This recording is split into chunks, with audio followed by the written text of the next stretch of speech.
Salut à tous et bienvenue dans cette nouvelle session dédiée à colonne icône texte. Alors, qu'est-ce que colonne icône texte? Je vais vous montrer rapidement une petite démo de ce que ça peut, de ce que ça peut générer. Après, vous pouvez le tourner de n'importe quelle façon que vous souhaitez, selon le design que vous allez intégrer, du moins les icônes. Voilà. Donc, vous pouvez constater, tout comme moi, qu'il y a 4 colonnes.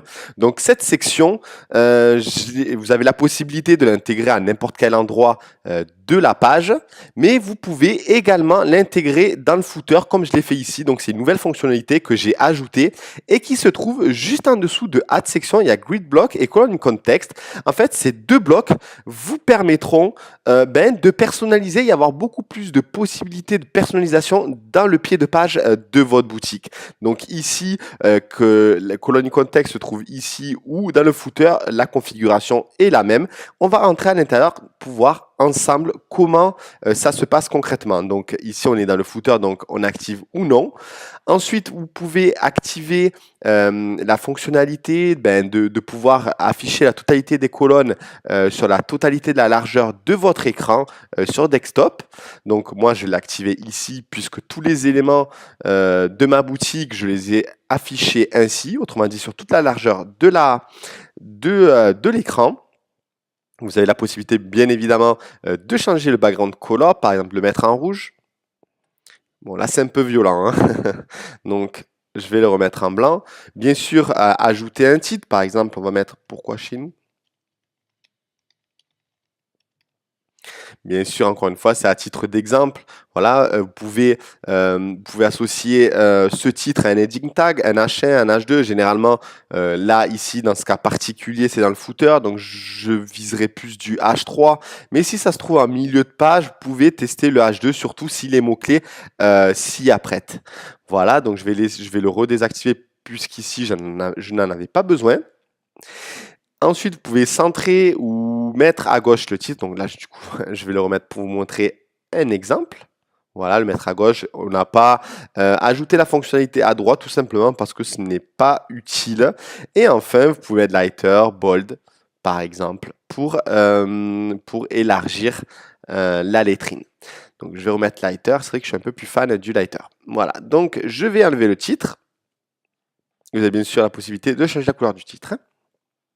Voilà donc en ce qui concerne le titre de ce bloc. Bien évidemment, comme dans cet exemple, vous n'êtes pas obligé d'en mettre un. Ensuite, vous allez pouvoir donc configurer chaque colonne. Donc, vous avez deux options, soit l'icône.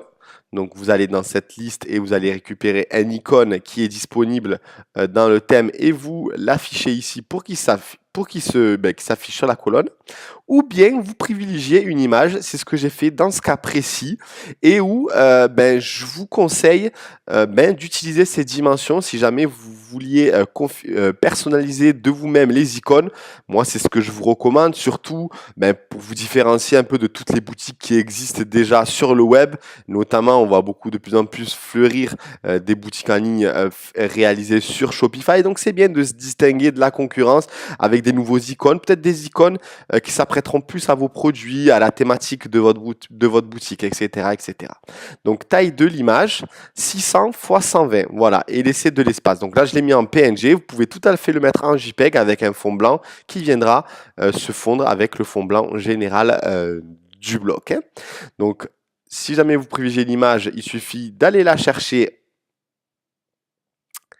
Hop, je vais la supprimer. Voilà. Donc, Select image. Donc, moi, je les ai importés. Par contre, c'est quoi que j'avais utilisé? C'était l'image secure. Voilà. Donc, je la reprends. Ensuite, vous pouvez bien évidemment indiquer un sous-titre. Ici, c'est paiement sécurisé. Soit le mettre à gauche, soit le centrer. Ensuite, pareil, bold ou lighter. Voilà. Noir, rouge, comme vous souhaitez.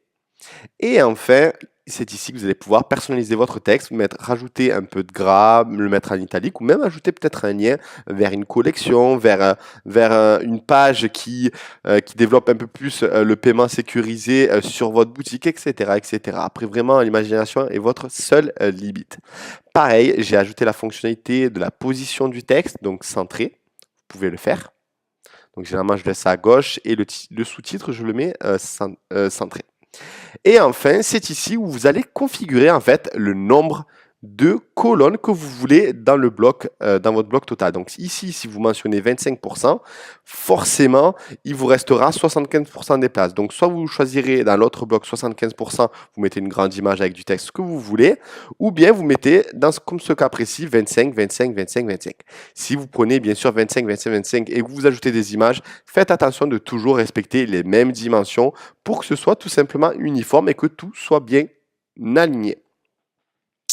Voilà donc en ce qui concerne cette section, j'espère que ça a été clair. Donc si jamais vous vouliez 3 colonnes, qu'est-ce qu'on fait? On fait 33, 33, 33. Si vous voulez une petite colonne et une grande colonne qui en prend 2, 33 et 66% par exemple.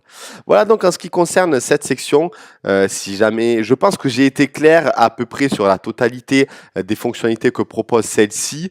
Voilà, si jamais vous aviez des questions, n'hésitez pas à me contacter à fastlane@ulrichvalley.com. Voilà, ou bien regardez de nouveau cette vidéo pour vous familiariser davantage sur les fonctionnalités de colonne icône texte. Voilà, je vous remercie de m'avoir écouté. On se retrouve très vite dans une prochaine vidéo. Merci.